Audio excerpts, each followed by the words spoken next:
Hi friends, ನಿಮ್ಮೆಲ್ಲರಿಗೂ ಕೂಡ ನಿಮ್ಮದೇ ಆಗಿರ್ತಕ್ಕಂಥ ಯೂಟ್ಯೂಬ್ ಚಾನಲ್ ಸ್ಟಡಿ ವಿತ್ ಪರಶುರಾಮ್ಗೆ ಸ್ವಾಗತ ಅಂತ ಹೇಳ್ತಾ SSLC ಮಾಡೆಲ್ ಕ್ವಶನ್ ಪೇಪರ್ 2 ಸೈನ್ಸಲ್ಲಿ ಸೆಕೆಂಡ್ ಪಾರ್ಟ್ನ ವಿಡಿಯೋಗೆ ಸ್ವಾಗತ.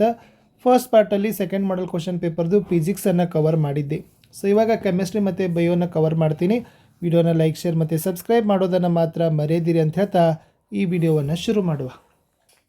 ವಿಡಿಯೋದ ಡಿಸ್ಕ್ರಿಪ್ಷನ್ ಬಾಕ್ಸ್ನಲ್ಲಿ ನಿಮಗೆ ಒಂದು ಪ್ಲೇಲಿಸ್ಟ್ ಲಿಂಕ್ ಸಿಗ್ತದೆ. SSLC model question paper 2026 key answer ಅಂತ ಎಲ್ಲ ಸಬ್ಜೆಕ್ಟು ಸಿಗ್ತವೆ. ದಯಮಾಡಿ ಅದನ್ನು ನೋಡಿ ತಾವುಗಳು ನೋಡ್ಬೋದು.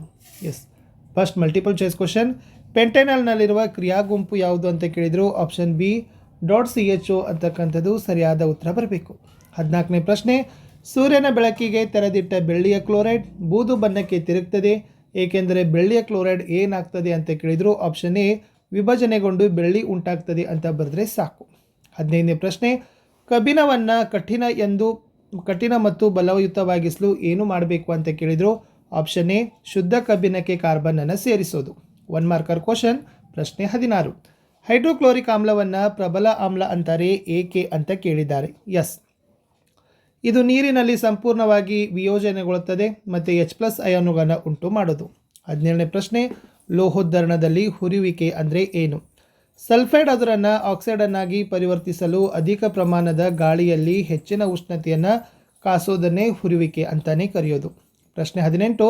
ಕಾರ್ಬನ್ ಸಂಯುಕ್ತಗಳ ಒಂದು ಗುಂಪಿನ ಮೊದಲ ಸದಸ್ಯ CH3Cl. ಹಾಗಾದರೆ ಈ ಗುಂಪಿನ ಮೂರನೇ ಸದಸ್ಯ ಯಾರು ಅಂತ ಕೇಳಿದರು.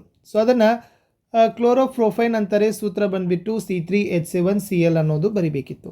2 ಮಾರ್ಕರ್ ಕ್ವಶನ್. ಪ್ರಶ್ನೆ 19. ಘನ ಸೋಡಿಯಂ ಕ್ಲೋರೈಡ್ ಹೊಂದಿರುವ ಪ್ರಣಾಳಕ್ಕೆ ಸಾರೀಕೃತ ಸಲ್ಫ್ಯೂರಿಕ್ ಆಮ್ಲವನ್ನು ಸೇರಿಸಿದಾಗ X ಅನಿಲ ಬಿಡುಗಡೆಯಾಗ್ತದೆ. ಈ ಅನಿಲವನ್ನು ನೀರಿಗೆ ಹಾಯಿಸಿದಾಗ ಉಂಟಾಗೋ ಅಯಾನು ಯಾವುದು? ಈ X ಅನಿಲವನ್ನು ಕ್ಲೋರೋ ಅಲ್ಕಲಿ ಪ್ರಕ್ರಿಯೆಯಲ್ಲಿ ದೊರೆಯುವ ಪ್ರತ್ಯಾಮ್ಲೀಯ ಜಲೀಯ ದ್ರಾವಣಕ್ಕೆ ಹಾಯಿಸಿದಾಗ ದೊರೆಯುವ ಉತ್ಪನ್ನ ಏನು ಅಂತ ಕೇಳಿದರು. ಸೊ ಬಿಡುಗಡೆಯಾಗುವ ಅನಿಲ HCl. ಈ ಅನಿಲ ನೀರಿಗೆ ಹಾಯಿಸಿದಾಗ H+ ಮತ್ತು Cl- ಅಯಾನು ಉಂಟು ಮಾಡ್ತದೆ. ಈ ಕ್ಲೋರೋ ಅಲ್ಕಲಿ ಪ್ರಕ್ರಿಯೆಯಲ್ಲಿ ದೊರೆಯತಕ್ಕಂಥ ಪ್ರತ್ಯಾಮ್ಲೀಯ ಜಲೀಯ ದ್ರಾವಣವೇ ಸೋಡಿಯಂ ಹೈಡ್ರಾಕ್ಸೈಡ್. ಇದರಲ್ಲಿ HCl ಅನಿಲ ಹಾಯಿಸಿದಾಗ ದೊರೆಯುವ ಉತ್ಪನ್ನ ಸೋಡಿಯಂ ಕ್ಲೋರೈಡ್ ಮತ್ತು ನೀರು. ಮುಂದಿನ ಪ್ರಶ್ನೆ. ವಿಲೀನತೆ, ದ್ರವಣ ಬಿಂದು, ಭೌತ ಸ್ಥಿತಿ ಮತ್ತು ವಿದ್ಯುತ್ ವಾಹಕತೆಗೆ ಸಂಬಂಧಿಸಿದಂತೆ ಅಯಾನಿಕ್ ಸಂಯುಕ್ತಗಳ ಗುಣಗಳನ್ನು ಬರಿಬೇಕು ಅಂತ ಕೇಳಿದರು. ಸೊ ವಿಲೀನತೆ ಅಂದರೆ ಇವು ನೀರಿನಲ್ಲಿ ವಿಲೀನಗೊಳ್ತವೆ.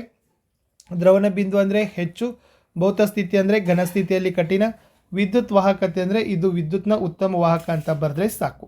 ಕಾರಣ ಕೊಡಬೇಕು. ಫಸ್ಟ್ ಒನ್, ಮೆಗ್ನೀಸಿಯಂ ಲೋಹ ತಾಮ್ರದ ಸಲ್ಫೇಟ್ ದ್ರಾವಣದಲ್ಲಿ ತಾಮ್ರವನ್ನೇ ಸ್ಥಾನಪಲ್ಲಟ ಮಾಡ್ತದೆ, ಏಕೆಂದರೆ ಮೆಗ್ನೀಸಿಯಂ ಲೋಹ ತಾಮ್ರಕ್ಕಿಂತ ಹೆಚ್ಚು ಕ್ರಿಯಾಶೀಲ.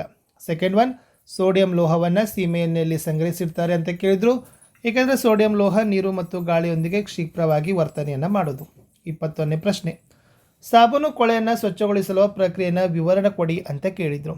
ಏನು ಮಾಡ್ತದಪ್ಪ ಅಂದ್ರೆ ಸಾಬೂನಿನ ಅಣುಗಳು ನೀರಿನೊಂದಿಗೆ ವರ್ತಿಸಿದಾಗ ಮಿಸೈಲ್ಗಳೆಂಬ ರಚನೆಯನ್ನು ಉಂಟು ಮಾಡ್ತದೆ. ಈ ಅಣುಗಳ ಹೈಡ್ರೋಕಾರ್ಬನ್ ತುದಿ ಜಿಡ್ಡಿನ ಕಡೆಗೆ ಇರ್ತದೆ ಹಾಗೂ ಅಯಾನಿಕ್ ತುದಿ ಹೊರಮುಖವಾಗಿ ಇರ್ತದೆ.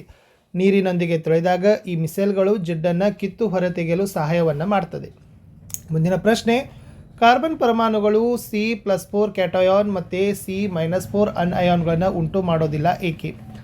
ಏಕೆಂದರೆ ಕಾರ್ಬನ್ 4 ಎಲೆಕ್ಟ್ರಾನ್ ಕಳೆದುಕೊಳ್ಳುವಂತಾಗಬೇಕಾದರೆ ಇವುಗಳನ್ನು ಹೊರತೆಗೆಯಲು ಹೆಚ್ಚು ಶಕ್ತಿ ಬೇಕು.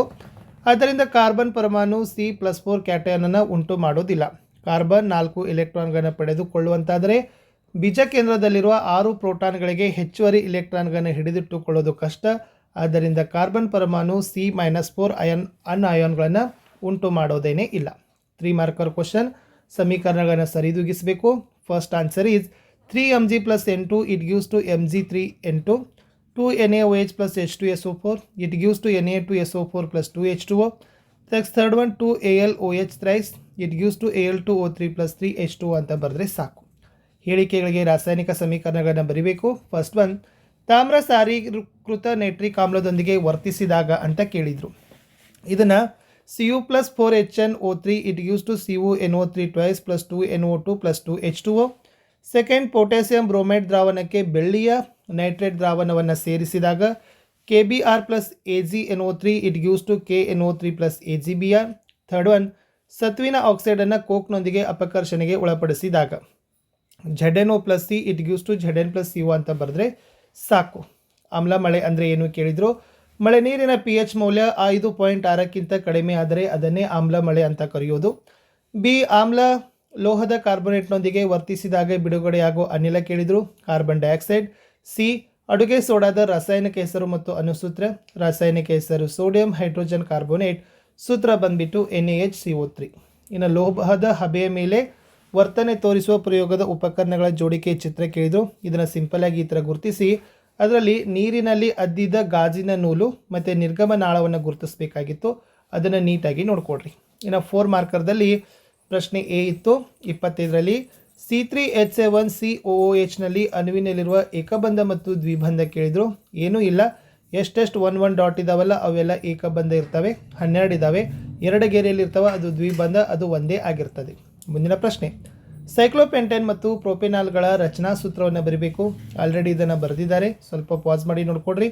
ಸಿದಲ್ಲಿತ್ತು ಕಾರ್ಬನ್ ಕಾರ್ಬನ್ ದ್ವಿಬಂಧ ಹೊಂದಿರುವ ಸಂಯುಕ್ತವನ್ನು ಏಕಬಂಧಗಳನ್ನೇ ಹೊಂದಿರುವ ಸಂಯುಕ್ತವನ್ನಾಗಿ ಪರಿವರ್ತಿಸುವ ಕ್ರಿಯೆಯಲ್ಲಿ ರಾಸಾಯನಿಕ ಬದಲಾವಣೆಗೆ ಒಳಪಡದ ವಸ್ತುವನ್ನು ಹೆಸರಿಸಬೇಕು.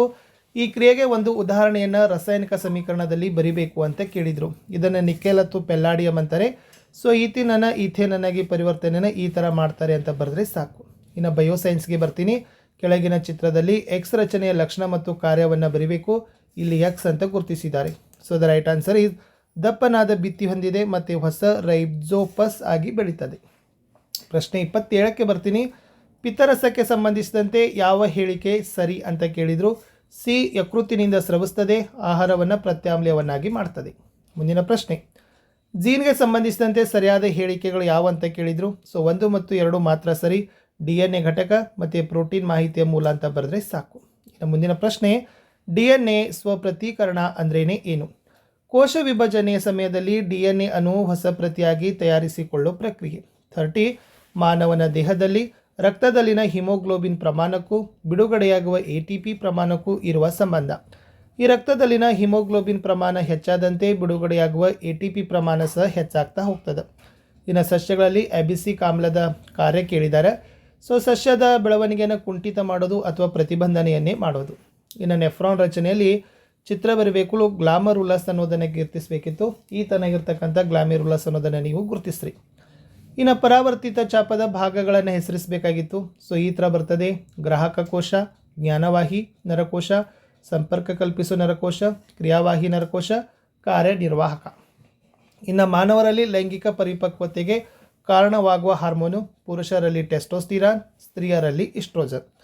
ಇನ್ನು 34 3 ಮಾರ್ಕ್ ಮೆದುಳಿನ ಚಿತ್ರವನ್ನು ಬರೀಬೇಕಿತ್ತು. ಮಹಾಮಸ್ತಿಷ್ಕ ಮತ್ತು ಫಾನ್ಸನ್ನು ಆಲ್ರೆಡಿ ಗುರುತಿಸಿದ್ದಾರೆ, ಅದನ್ನು ಕೂಡ ನೋಡಿ. ಇನ್ನು 35ದಲ್ಲಿ ಚಕ್ಕರ್ ಬೋರ್ಡನ್ನು ಬರೀಬೇಕಾಗಿತ್ತು. ಓಕೆನಾ, ಇದು ಬಂದುಬಿಟ್ಟು TTTR ಅಂತ ಕೇಳಿದ್ದಾರೆ. ಸೊ ಈ ತನಾಗಿರ್ತಕ್ಕಂಥ ಚಕ್ಕರ್ ಬೋರ್ಡನ್ನು ಬರೆದು ಅನುಪಾತ ನೋಡಿ 9:3:3:3:1 ಅಂತ ಬರೆದ್ರೆ ಈ ತನಾಗಿರ್ತಕ್ಕಂಥ ನೀವು 3 ಮಾರ್ಕ್ಸನ್ನು ಆರಾಮಾಗಿ ಪಡಿತೀರಿ. ಇನ್ನು ಇದರಲ್ಲಿ F2 ಪೀಳಿಗೆ ಅಂತ ಕೇಳಿದ್ದಾರೆ. ಸೊ ಇದು F2 ಪೀಳಿಗೆ ಬರ್ತದೆ. ಇದರಲ್ಲಿ ವ್ಯಕ್ತವಾಗುವ ಅನುಪಾತ 3:1, ಜೀನ್ ರೇಷಿಯೋ 1:2:1 ಅಂತ ಬರೆದ್ರೆ ಕಂಪ್ಲೀಟ್ ಆಗೋದು. 36ನೇ ಪ್ರಶ್ನೆ, ಎಸ್, ಜೈವಿಕ ವಿಘಟನೆಗೆ ಒಳಗಾಗುವ ವಸ್ತುಗಳು ಅಂದರೆ ಏನು ಅಂತ ಕೇಳಿದ್ದಾರೆ. ಇದರಲ್ಲಿ ಜೈವಿಕ ಕ್ರಿಯೆಗಳಿಂದ ವಿಭಜಿಸಲ್ಪಡುವ ವಸ್ತುಗಳನ್ನೇ ನಾವು ಜೈವಿಕ ವಿಘಟನೆಗೆ ಒಳಗಾಗುವ ವಸ್ತು ಅಂತಲೇ ಕರೆಯೋದು.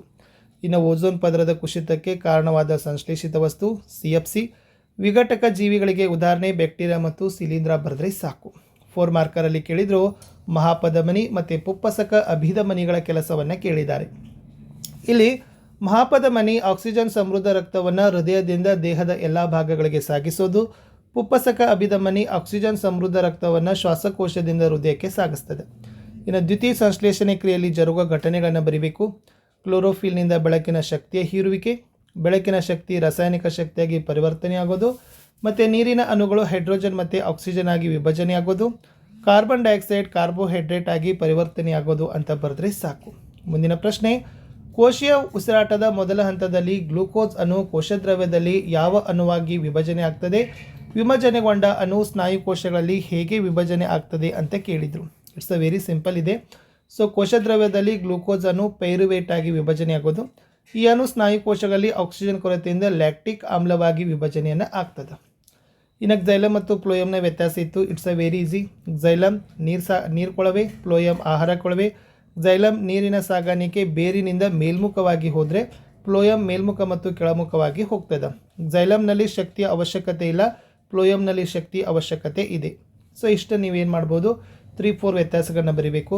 ಲಾಸ್ಟ್ ಪ್ರಶ್ನೆ ಇತ್ತು, ಸ್ತ್ರೀಯರ ಗರ್ಭಾಶಯದಲ್ಲಿ ಭ್ರೂಣದ ಬೆಳವಣಿಗೆ ಹಂತದಲ್ಲಿ ಜರಾಯುವಿನ ಪಾತ್ರ ಅಂತ ಕೇಳಿದ್ದಾರೆ. ಇದು ತಾಯಿಯಿಂದ ಭ್ರೂಣಕ್ಕೆ ಆಕ್ಸಿಜನ್ ಮತ್ತು ಗ್ಲೂಕೋಸ್ ಸಾಗಿಸಲು ವಿಶಾಲವಾದ ಮೇಲ್ಮೈಯನ್ನು ಒದಗಿಸೋದು. ಭ್ರೂಣ ಉತ್ಪತ್ತಿ ಮಾಡುವ ತ್ಯಾಜ್ಯವನ್ನು ತಾಯಿಯ ರಕ್ತಕ್ಕೆ ಸಾಗಿಸಿ ಹೊರಹಾಕ್ತದೆ. ಇನ್ನು ಪುರುಷರಲ್ಲಿ ವೃಷಣಗಳು ಕಿಬ್ಬೊಟ್ಟೆಯ ಹೊರಗೇನೆ ಇರ್ತವೆ. ಏಕೆ? ಎಸ್, ವೃಷಣಗಳು ಕಿಬ್ಬೊಟ್ಟೆಯ ಹೊರಗೆ ವೃಷಣ ಚೀಲದಲ್ಲಿನೇ ಇರೋದು. ಏಕೆಂದರೆ ವೀರ್ಯಾಣುಗಳ ಉತ್ಪಾದನೆಗೆ ದೇಹದ ಉಷ್ಣತೆಗಿಂತ ಕಡಿಮೆ ಉಷ್ಣತೆಯ ಅವಶ್ಯಕತೆಯೇ ಇದೆ ಅಂತ ಬರೆದ್ರೆ ಸಾಕು. ಇನ್ನು ಲೈಂಗಿಕ ಸಂತಾನೋತ್ಪತ್ತಿಯಲ್ಲಿ ವರ್ಣತಂತುಗಳ ಸಂಖ್ಯೆ ಹೇಗೆ ಮರು ಹೊಂದಾಣಿಕೆ ಆಗ್ತದೆ ಅಂತ ಕೇಳಿದರು. ಇಲ್ಲಿ ಲಿಂಗಾಣುಗಳು ಉತ್ಪತ್ತಿಯಾಗುವಾಗ ಮಿಯಾಸಿಸ್ ರೀತಿಯ ಕೋಶ ವಿಭಜನೆಯಿಂದ ಮೂಲ ಕೋಶದಲ್ಲಿನ ವರ್ಣತಂತುಗಳ ಸಂಖ್ಯೆ ಅರ್ಧದಷ್ಟಾಗ್ತದೆ. ಲೈಂಗಿಕ ರೀತಿಯ ಸಂತಾನೋತ್ಪತ್ತಿಯಲ್ಲಿ 2 ಭಿನ್ನ ಲಿಂಗ ಕೋಶಗಳು ಸಂಯೋಜನೆಯಾಗಿ ವರ್ಣತಂತುಗಳ ಸಂಖ್ಯೆ ಮೂಲದಲ್ಲಿ ಇಷ್ಟ ಆಗ್ತದೆ. ಇದರಿಂದಾಗಿ ಜೀವಿಯೊಂದರಲ್ಲಿನ ವರ್ಣತಂತುಗಳ ಸಂಖ್ಯೆ ಸ್ಥಿರನೇ ಆಗಿರ್ತದೆ ಅಂತ ಬರೆದ್ರೆ ಸಾಕು.